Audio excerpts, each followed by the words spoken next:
Je suis en faveur d'un rite judéo-chrétien en quelque sorte. Je pense que les juifs et les chrétiens doivent se réunir dans certains lieux, dans certains espaces, parce que la religion judaïque telle qu'elle est devenue aujourd'hui est une religion judéo-chrétienne. Le fait, par exemple, qu'on invoque constamment Israël, c'est une référence aux chrétiens. C'est la réconciliation entre les gens du nord du royaume d'Israël et les gens du sud du royaume de Juda. Le schéma Israël, c'est déjà un dialogue qui s'instaure entre les juifs et les chrétiens. Écoute Israël. Donc ils interpellent, les juifs interpellent Israël, les prophètes juifs interpellent Israël.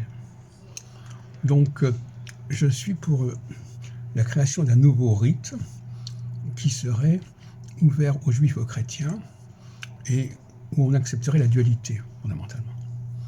On accepterait que les juifs ne soient pas les chrétiens, ne soient pas... C'est une religion qui a sa propre spécificité, c'est un peuple qui a sa propre spécificité, et qui n'est pas simplement, qui ne doit pas être désigné comme étant Israël. Et en revanche, les chrétiens doivent accepter la filiation avec Israël, avec le royaume d'Israël.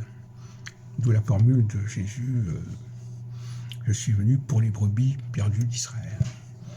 Donc c'est le moment de créer un culte judéo-chrétien qui a l'avantage de faire apparaître cette dualité et cette complémentarité. Jésus est venu pour rassembler, pour réunir les juifs et les chrétiens, les juifs et les israélites.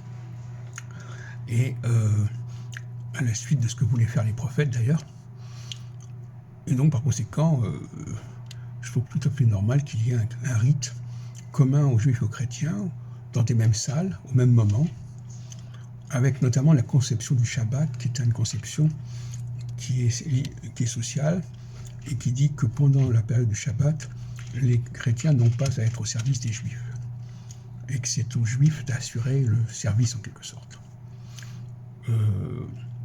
C'est un peu comme les congés payés ou le week-end, effectivement, qui protègent les travailleurs contre les exigences de leur maître, ce qui implique effectivement une certaine forme de hiérarchie entre chrétiens, israélites chrétiens et juifs.